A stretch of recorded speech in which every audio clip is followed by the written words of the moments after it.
Hey Rob, welcome to the show. Hi, thank you for having me. It is such an honor to be with you, and I love what you're doing. It's amazing. It really is. Yeah, and I've been waiting for this episode since a very, very long time. And I'm sure that in this episode, people are gonna feel so relaxed and so calmed out because that's the power that you have on people. I've been listening to your podcast since a long time now, and you really have that power of making someone feel very relaxed and purposeful for that particular day. Oh, that's so sweet of you to say. I really appreciate it. And I give you a lot of credit for following a passion and going outside maybe a little bit of your comfort zone and doing something like this. This is not an easy endeavor. It, Not it at all. seems easy from the outside, but once you get going into doing a podcast, there's a lot that goes into it. So Yeah. congratulations. And I hope that in the future I can get a team that can do certain things for me. But right now it's all me. Hey, that's how it starts. And then you build on it from there. Exactly. So great. So Rob, tell us about your journey. Tell us about how you found your purpose in life. I'm really interested to know that. Well, wow, what a question to ask. And I'm still, I think the journey will be something that will take a lifetime. I don't know that I'll ever completely understand everything that I need to understand. In fact, I know I won't. And that's a good thing, actually. I think being able to go through our lives and being curious about Yeah. this moment right this second is really what's magical. And all the other things that we're doing, we get very caught up in is our work our purpose? Is our community our purpose? Are our hobbies our purpose? And the reality is they're all part of what makes us up, what makes our life fulfilling. And that makes our life purposeful. It may not just be one thing. It's sort of the culmination of all of it. And when we can tap into that and really bring our focus to this moment, right here, right now, that is the magic. That is the magic, because now you're not searching for Yeah. that thing that you feel will fulfill you. Hmm. This moment will fulfill you if you pay close enough attention. Where many of us in our society right now, we're sleeping. We're going through life completely asleep. We're not noticing the beauty of this Yeah. moment. And the pandemic has helped somewhat in a strange way for many people.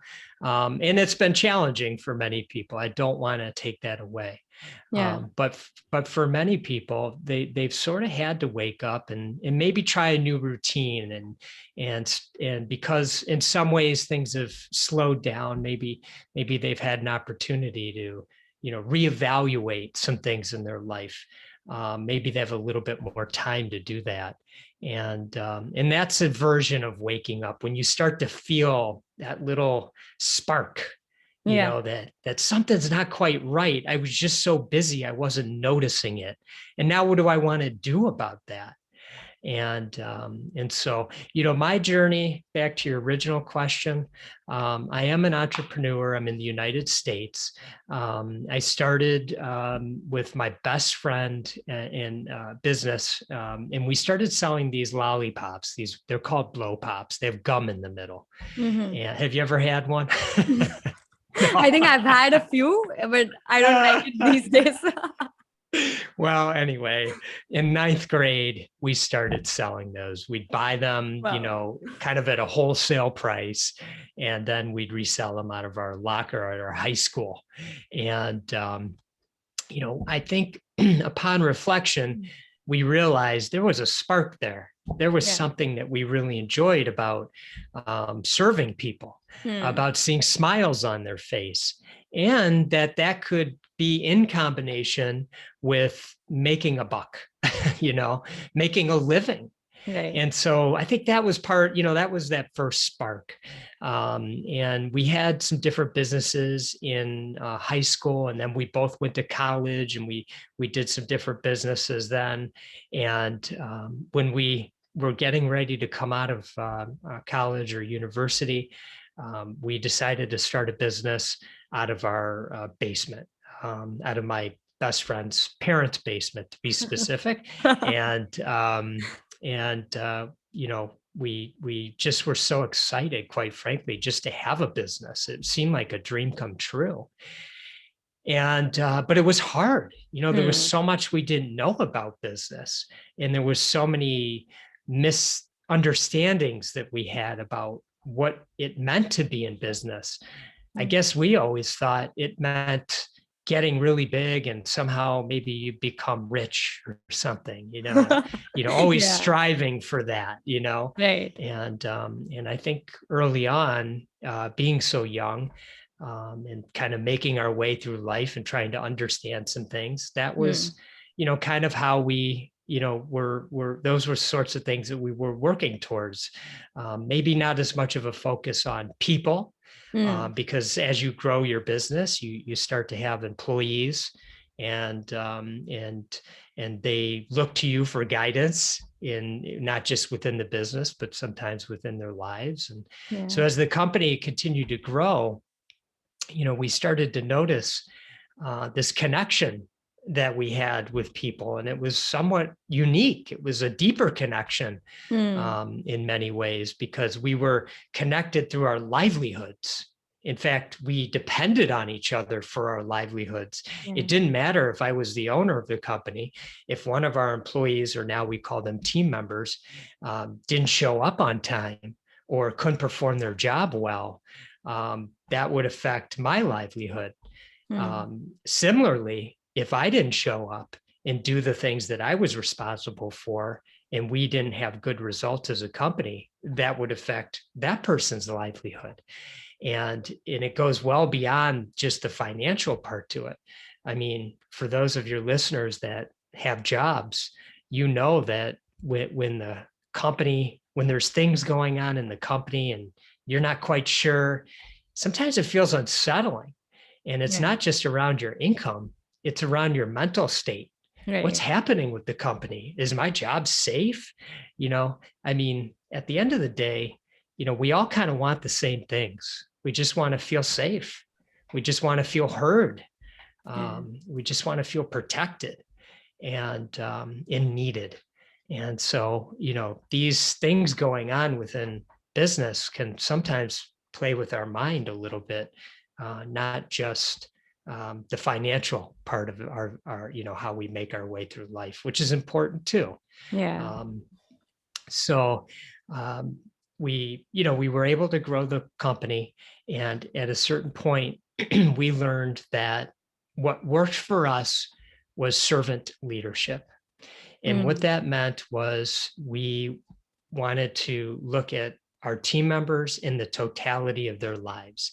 And could we build the business around making this a place where people could thrive in their lives? And then could we build that sort of into a community where we supported each other? I mean, I need support as much as the next person. Absolutely. I'm not at the top giving all the support. It's all flat, and we need to support each other.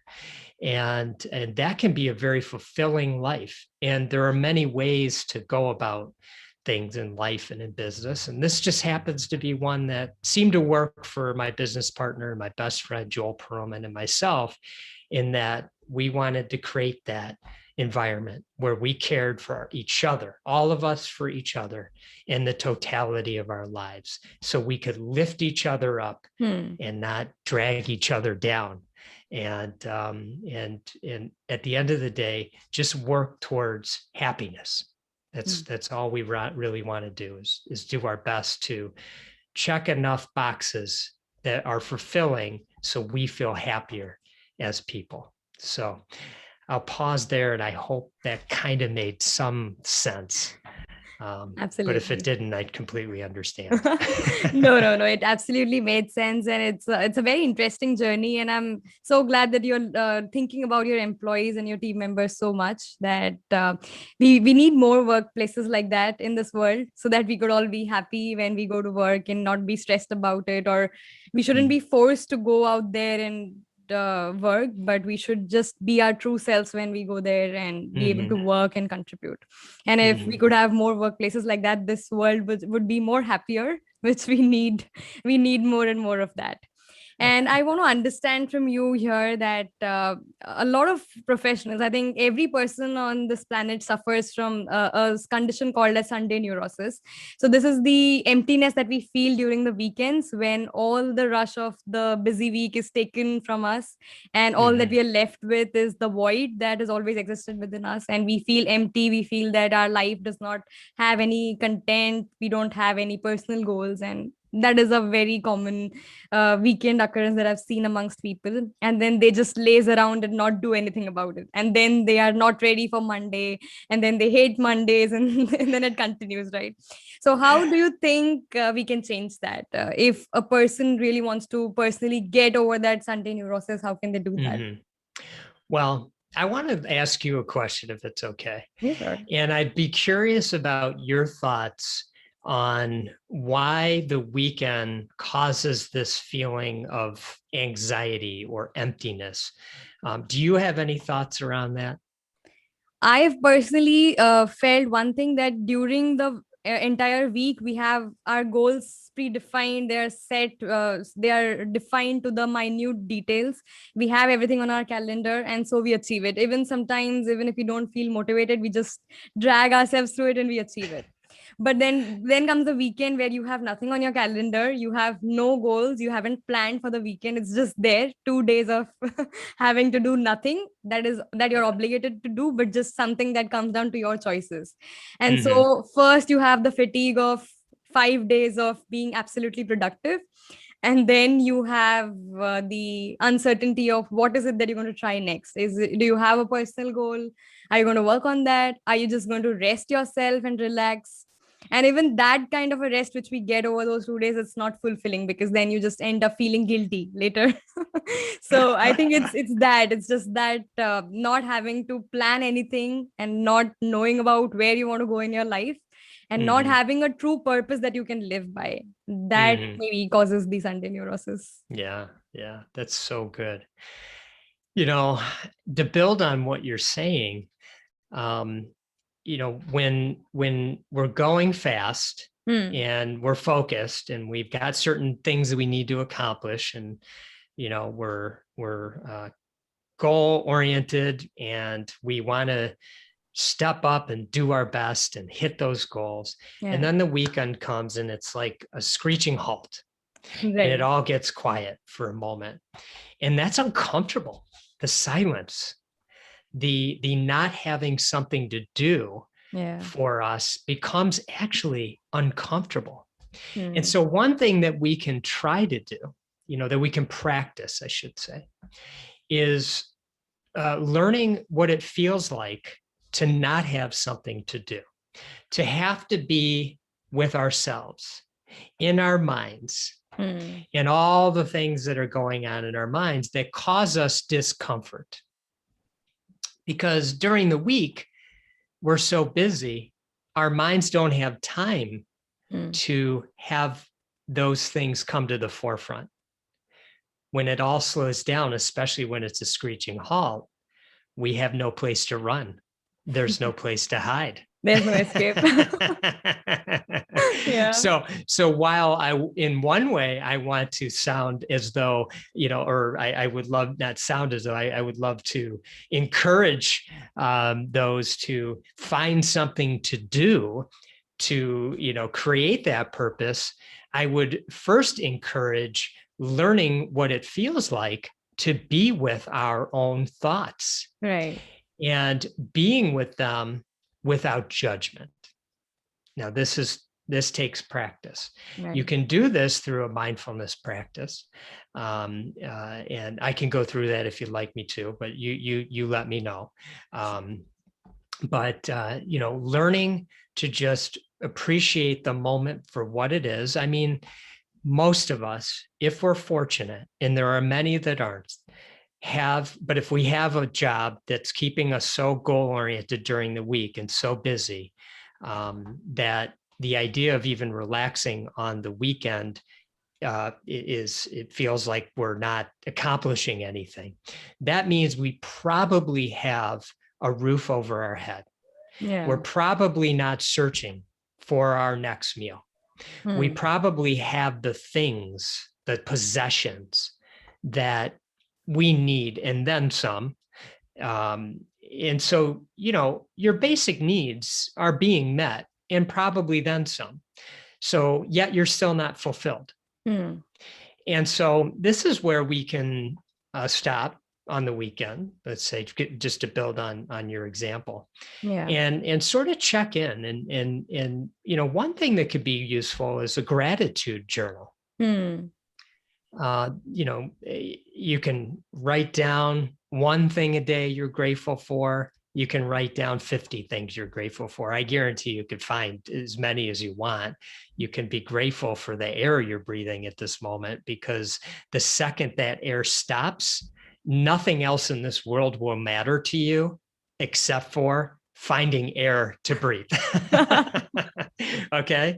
So that's something that when you have a mindfulness practice and you might stop and take a moment to focus on your breath as one anchoring point, you become more appreciative of that breath that you just take for granted every single day of your life. The fact that you woke up and you could breathe, just that alone. So, those are things that, are easy to understand when you hear them, but they're hard to put into practice, because the second we understand it and it kind of sits with us for a little bit, we get back into our busy lives. And then that weekend, that dreaded weekend comes and we're quiet. And then here in the United States, we have something that people call, I don't know if you call it this in India, but it's called the Sunday Scaries.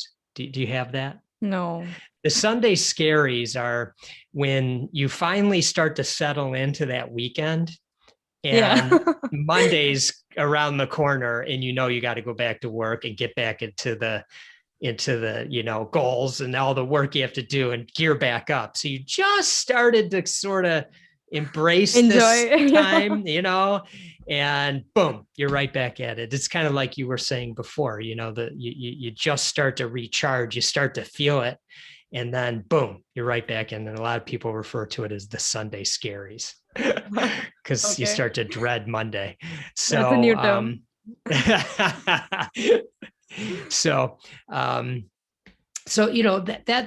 That's one thing that people could consider as a gratitude journal, focusing on a mindfulness practice.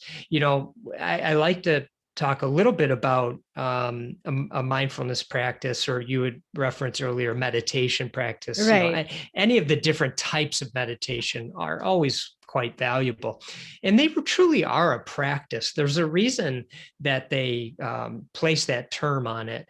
When you think about professionals that are at the top of whatever they do, they've essentially put in hours and hours and hours and hours of practice. So when they have to show up and be at their best, they know how, because they practiced. Right. Let's think about a musician. The musician doesn't step on stage and play a flawless concert to thousands and thousands and thousands and thousands of people and inspire them through their voice or their instrument without endless hours of practice. Endless frustrations and pain that it took to do that note one more time. And a meditation practice is the same thing, especially a mindfulness practice. You are literally sitting down and understanding, or practicing, I should say, coming to the present moment, starting to recognize this moment between stimulus and response. It's a precious moment where you get to choose happiness if you would like. And where you use this is in your everyday life. So through your practice, your thoughts are, can feel they can feel encompassing.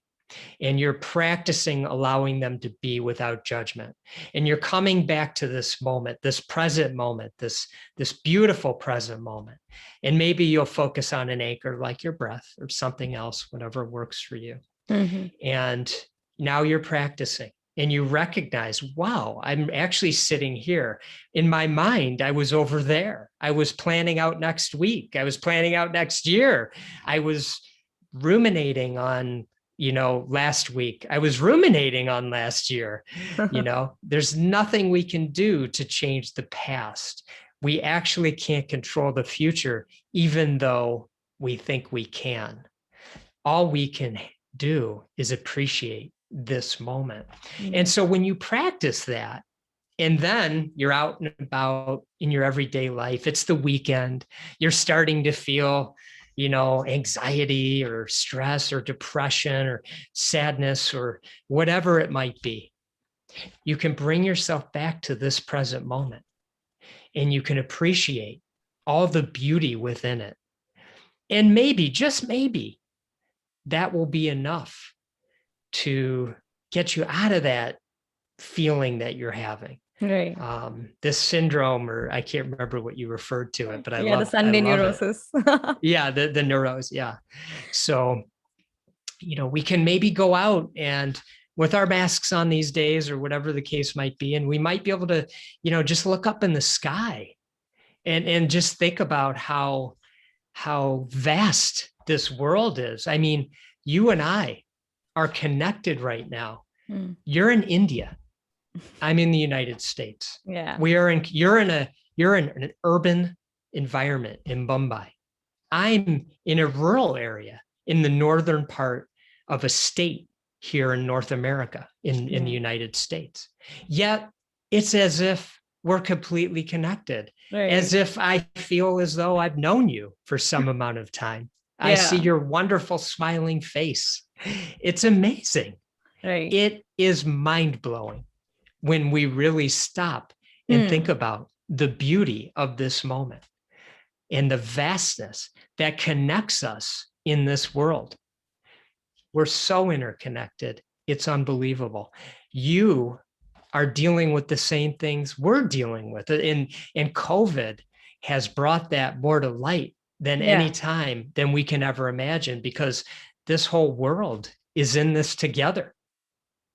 And we can work on this together. We can have compassion for each other and empathy for each other, because I have good days and bad days, and I would imagine you do too.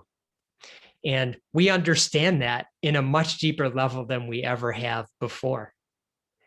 And so maybe these are some of the things that we can think about on the weekend. Yeah, these are some great tips. And I think having gratitude for what we have had till now and what we have, and that combined with the mindfulness of the present moment, those are some of the strategies that we could use to not feel empty during the weekend and to still find ourselves during the weekend, because we are always on the path of who we really want to be, who we want to become. And that's why the weekends can get stressful, because then you feel as if you have made no progress and as if you've just given your week to something else and you've not been working on your personal goals. But I do have a question here, that if we are feeling very low, do you think that we should let ourselves accept that and just live in that moment, or should we try to overcome that feeling we might be having? Well, we all experience suffering. Yeah. That's part of life. And we all experience joy. It is also part of life. We like joy better. So we grasp onto it. Yeah. And when it goes away and we feel suffering, we push it away. Now, an important thing to note here is that, sometimes we have very challenging events in our lives, and they do require help that's greater than we can give ourselves. Yeah. So I think that's an important thing for us all to think about. Absolutely. And so it depends on the depth of our pain. But if that pain isn't at that level of depth where we feel we really do need to find some help, some outside help, professional help, whatever it might be. I know in the States here, it would not be uncommon for somebody to seek professional help from a psychologist or a psychiatrist or something like that. Yeah.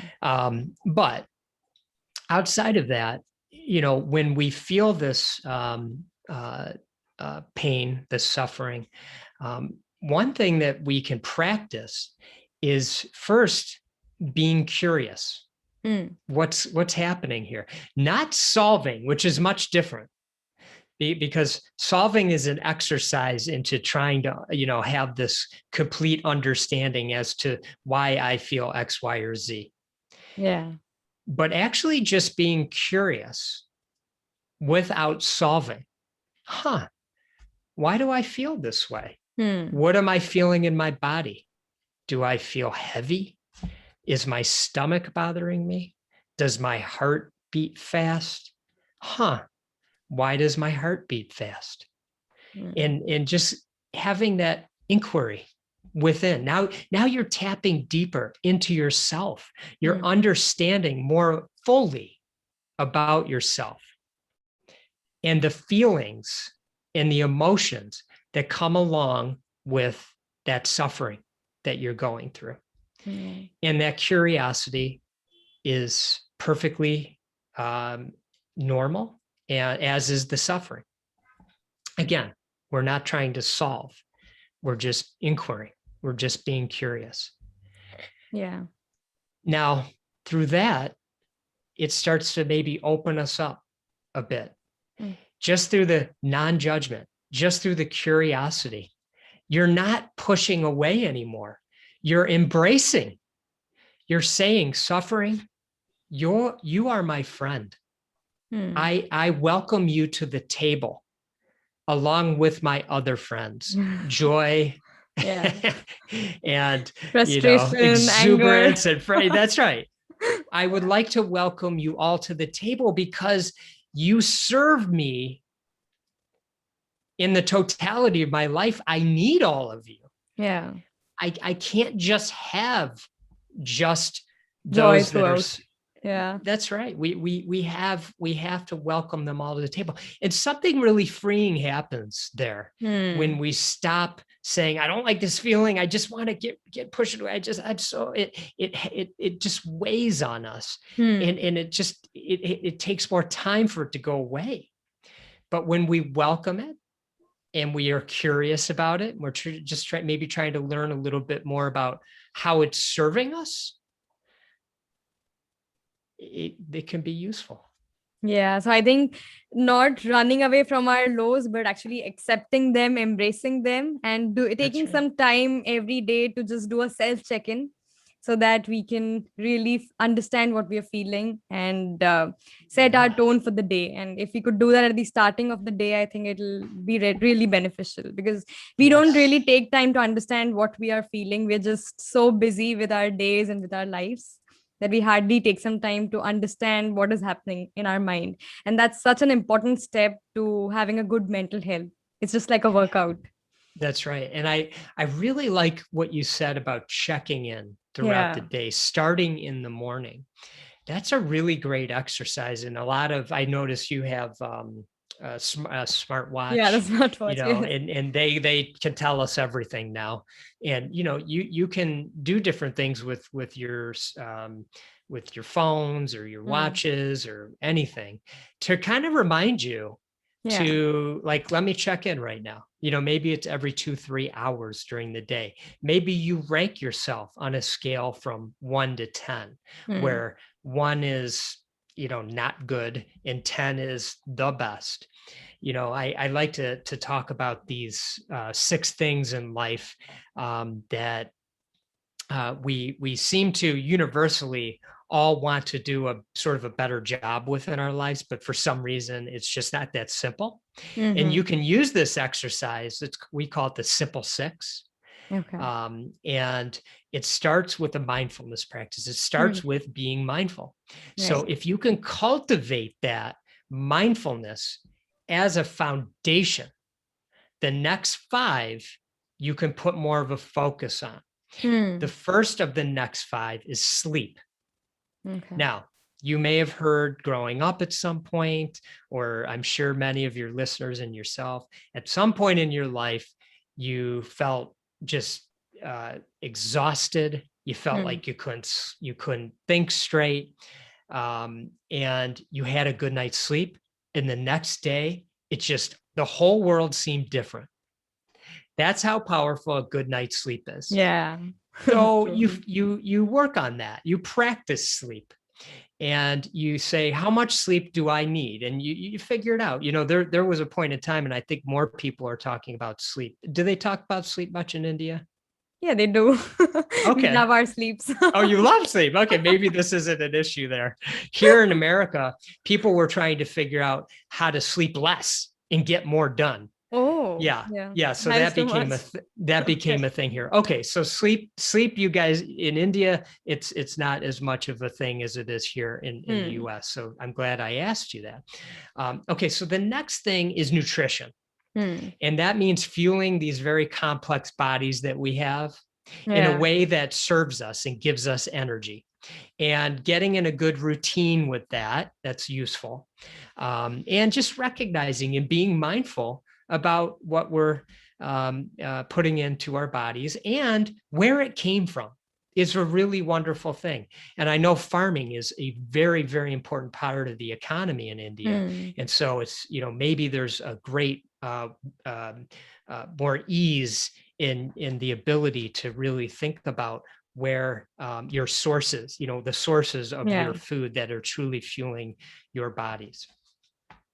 So nutrition, and then movement, whether it be a yoga practice, whether it be a brisk walk, around the block, or some yoga stretching in your chair, your phone and your smartwatch and things like that, they can remind you, you haven't moved in 60 minutes or something like that. So that's really important as well. Then we touched on one of the other ones earlier, which is gratitude. And so just really checking in on, throughout the day, and just what am I grateful for right now? And then lastly, it's connection.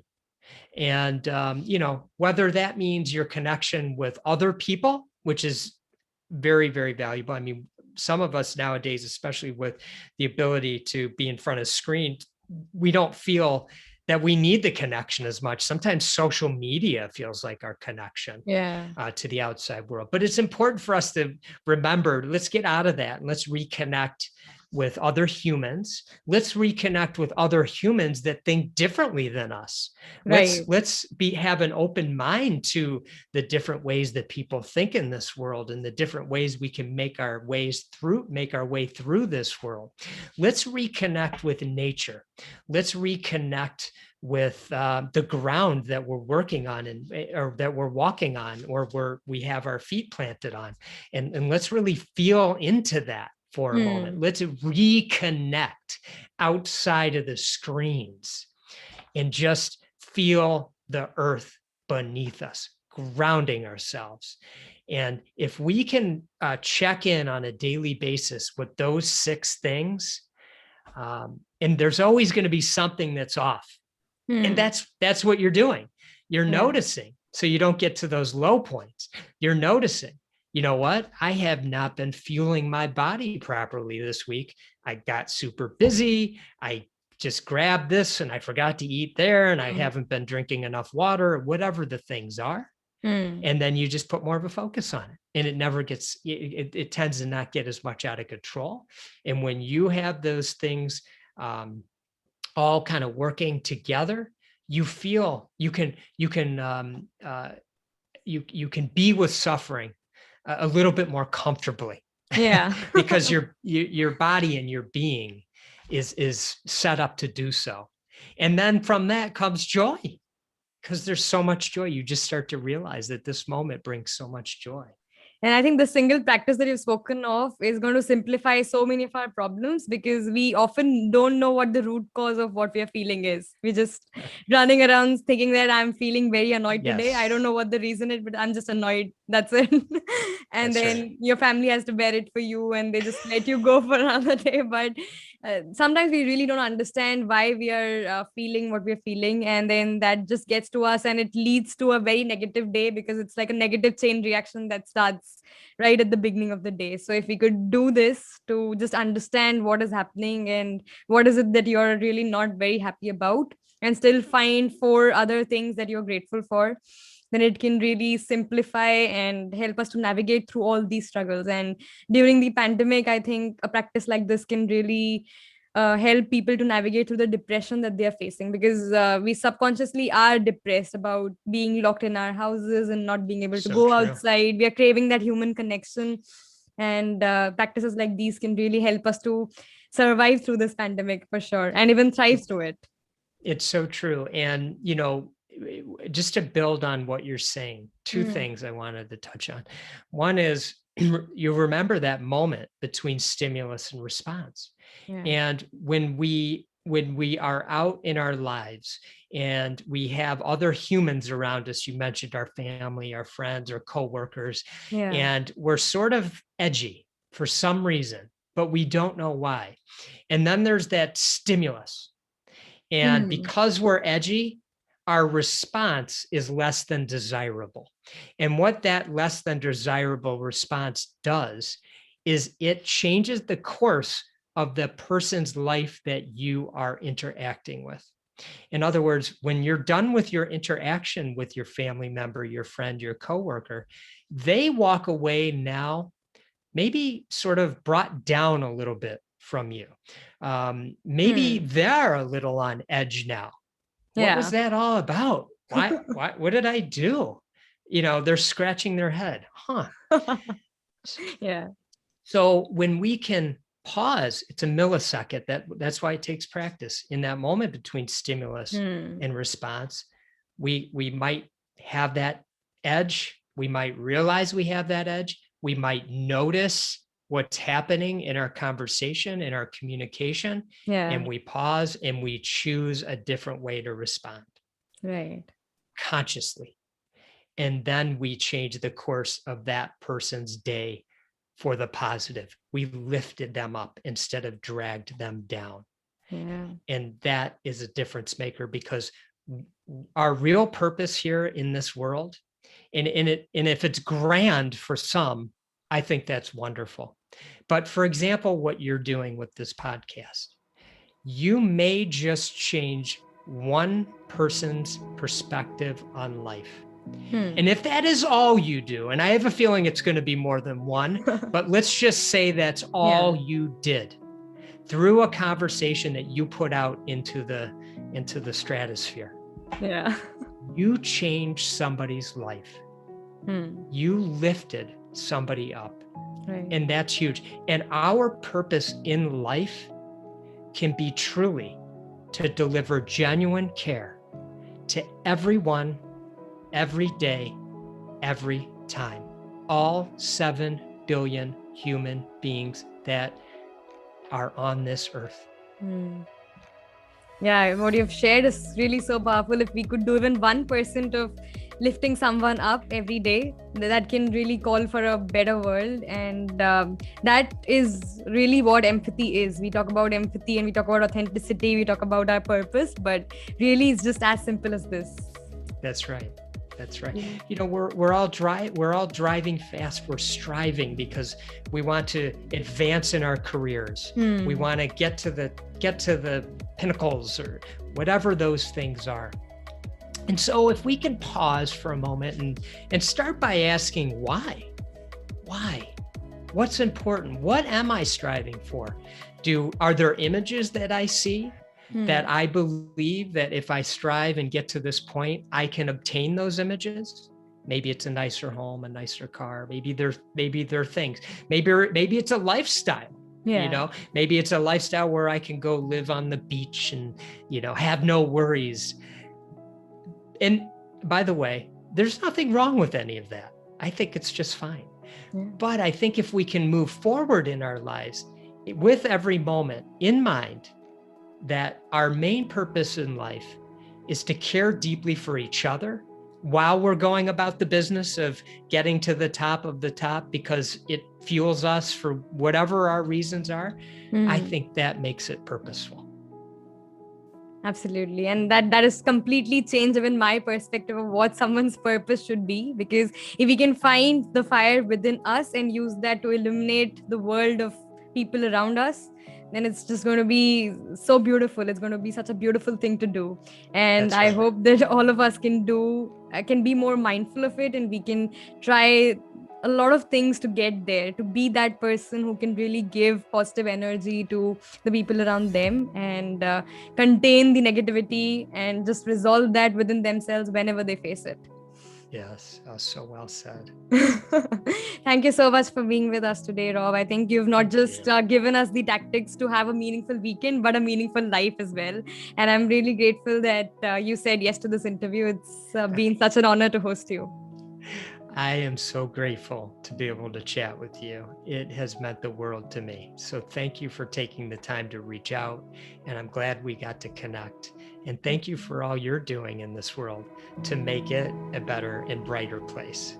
Yeah, absolutely. Thank you so much.